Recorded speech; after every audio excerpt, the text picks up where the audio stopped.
बिस्मिल्लाहिर्रहमानिर्रहीम। Dear students, अस्सलाम वालेकुम। हम पढ़ रहे हैं सी लैंग्वेज।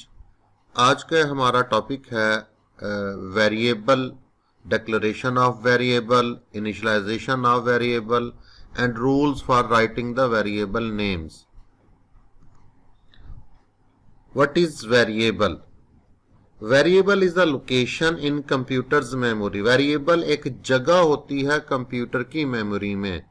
और कौन सी वाली कंप्यूटर की मेमोरी में? रैम में। डियर स्टूडेंट, कंप्यूटर की बहुत सारी मेमोरी होती है, रैम होती है, रोम होती है, कैश मेमोरी होती है, रजिस्टर्स होते हैं।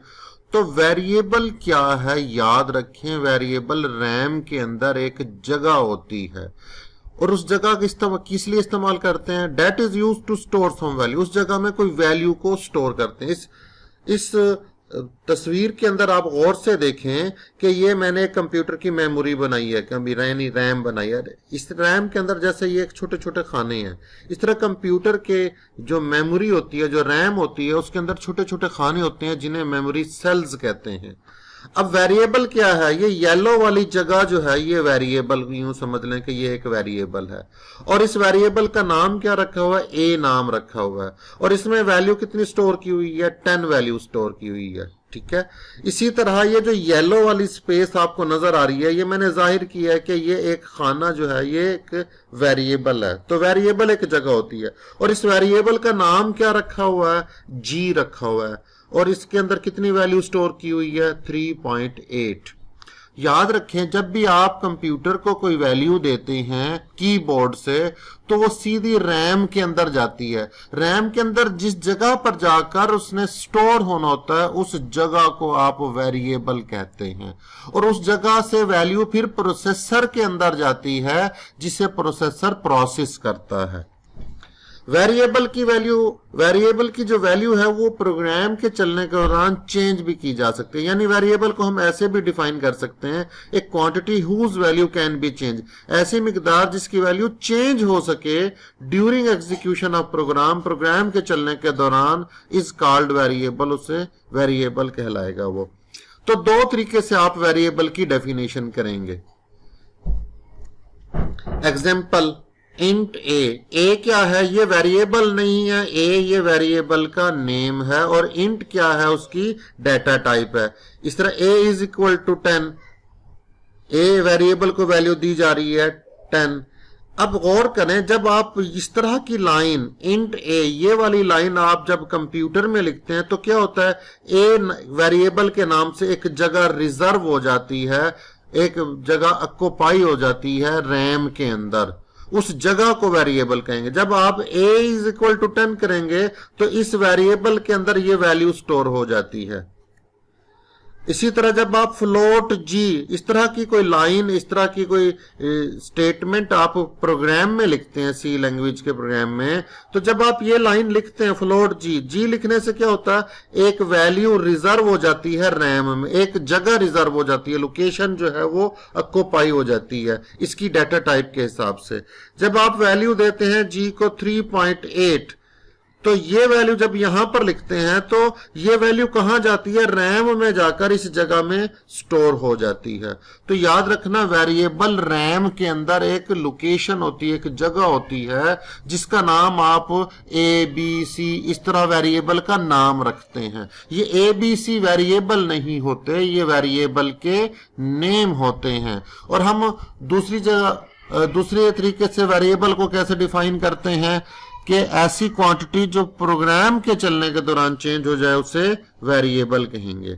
डिक्लेरेशन ऑफ वेरिएबल, स्पेसिफाइंग कहते हैं लिखना, बयान करना। The variable name and it's data type, दो बातें बयान करना, एक वेरिएबल का नेम और दूसरा उसकी data type. Is called declaration of variable, वो वेरिएबल डिक्लेरेशन कहलाता है।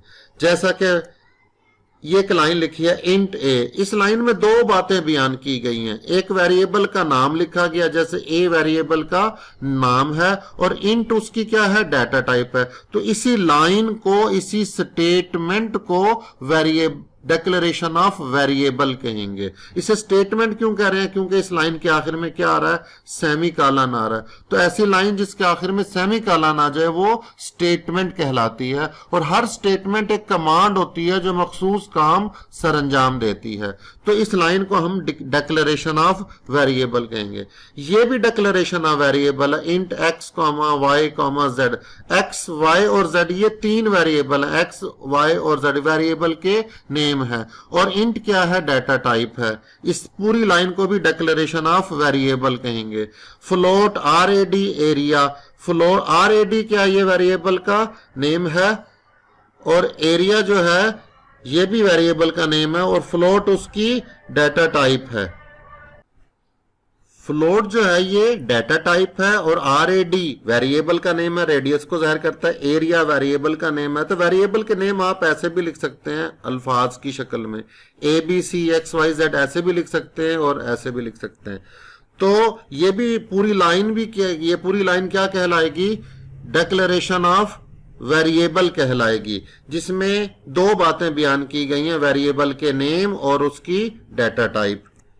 ये भी डिक्लेरेशन ऑफ S1 और S2 वेरिएबल नेम है और लॉन्ग डाटा टाइप है। इसी तरह CH वेरिएबल नेम है और कैर डाटा टाइप है। इसी तरह काउंटर वेरिएबल नेम है और डबल जो है वो डाटा टाइप है।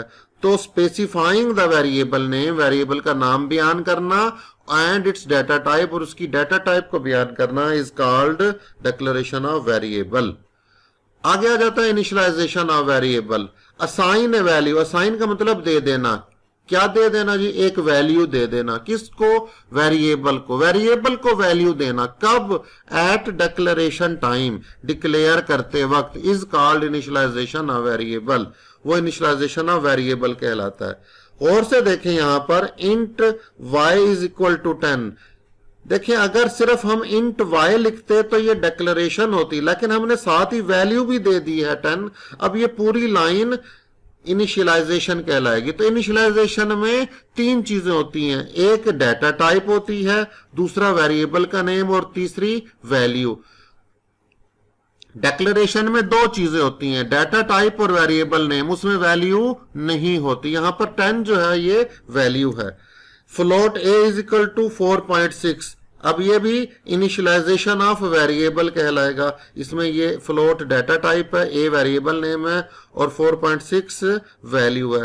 तो हमने यहां पर 4.6 वैल्यू दी a को, ठीक है। Assign a value to a variable. Variable को वैल्यू असाइन कर देना एट डिक्लेरेशन टाइम, डिक्लेयर करते वक्त, is called initialisation of variable. जैसे CH एक वेरिएबल है और ये एट द रेट ऑफ ये वैल्यू है। याद रखने ये करेक्टर वैल्यू होती है और करेक्टर वैल्यू सिंगल होती है, सिंगल कामा में होती है। इसी बात को याद रखना, करेक्टर वैल्यू सिंगल होती है और सिंगल कामा में होती है। करेक्टर्स क्या होते हैं? ABCD ये सारे A भी करेक्टर है, B भी करेक्टर है, C भी करेक्टर, इस तरह Z तक, इस तरह 1 2 3 4 9 तक ये भी सारे क्या हैं? करेक्टर हैं। इसी तरह प्लस माइनस की अलामतें, मल्टीप्लिकेशन की अलामतें, जितने भी सिंबल्स हैं ये भी करेक्टर्स हैं। इसी तरह at the rate of, hash sign, dollar sign, इस तरह की चीजें भी, ये भी क्या हैं? करेक्टर्स हैं। और करेक्टर वैल्यू याद रखना, करेक्टर वैल्यू सिंगल होती है और सिंगल काम हो। CH वेरिएबल का नाम है, एट द रेट ऑफ ये वैल्यू है और कैर इसकी डाटा टाइप है। अब ये एक वेरिएबल को अंडरस्टैंड करने के लिए एक छोटा सा प्रोग्राम बनाते हैं। ये एक C लैंग्वेज का प्रोग्राम है। आपने इसे कंप्यूटर, इसको जबानी याद करके कागज पर भी लिखना है और इसे कंप्यूटर पर भी आपने कोड करके इसको रन करना है और इसके आउटपुट को चेक करना है। प्रोग्राम की जो एग्जीक्यूशन स्टार्ट होती है वो वाइड मेन से, यानी मेन फंक्शन से स्टार्ट होती है। इंट A B दो वेरिएबल हैं, किस टाइप के? इंट टाइप के। ये देखें ये डिक्लेरेशन ऑफ, जब A को वेरिएबल को आप वैल्यू देते हैं 5 तो क्या होता है?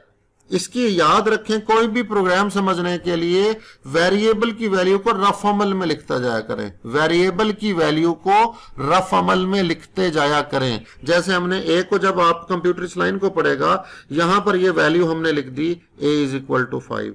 जब आप वैल्यू देंगे इसको 10 यहां पर प्रोग्राम में, जब कंप्यूटर इस लाइन को पढ़ेगा तो A की वैल्यू क्या हो जाएगी? 5 खत्म हो जाएगी। याद रखें, इसलिए इसे वेरिएबल कहते हैं कि ए की वैल्यू जो पुरानी वैल्यू है 5 वो खत्म हो जाएगी, जो नई वैल्यू है वो हो जाएगी। यानी इस वक्त अब ए की वैल्यू जो है वो कितनी हो गई है, 10 हो गई है। तो इसीलिए इसे वेरिएबल कहते हैं। वेरिएबल की वैल्यू चेंज हो जाती है प्रोग्राम की एग्जीक्यूशन के दौरान, प्रोग्राम के चलने के दौरान। अब जब आप इस लाइन को पढ़ेंगे a is equal to a multiply by A की वैल्यू इस वक्त कितनी है, याद रखिएगा पुरानी वैल्यू खत्म हो गई, तो ए की वैल्यू इस वक्त 10 है, तो 10 मल्टीप्लाई बाई 10 कितना हो जाएगा, 100 हो जाएगा। ये 100 किसको मिलेगा, दोबारा से ए को ही मिलेगा। तो इस वक्त ए की वैल्यू कितनी हो गई, 10 भी खत्म हो गई, कितनी हो गई, 100। तो याद रखें वेरिएबल के अंदर ए की वैल्यू स्टोर होगी, या 5 होगी, या 10 होगी, या 100 होगी। तो जब आपने ए को वैल्यू दी 5 तो इसकी वैल्यू 5 थी, जब ए को वैल्यू दी 10 तो यहां इसकी वैल्यू कितनी हो गई, 5 खत्म हो गई, 10 हो गई।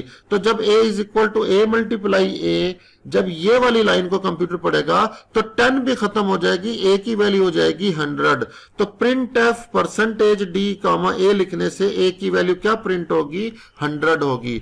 तो ये प्रैक्टिकल एग्जांपल है किसी वेरिएबल की कि एक वेरिएबल की वैल्यू प्रोग्राम के चलने के दौरान चेंज हो जाती है। Rules for writing variable name, जब आप वेरिएबल के नाम लिख रहे होते हैं तो कुछ कवानीन को आपने जहन में रखना, कुछ रूल्स को आपने फॉलो करना है।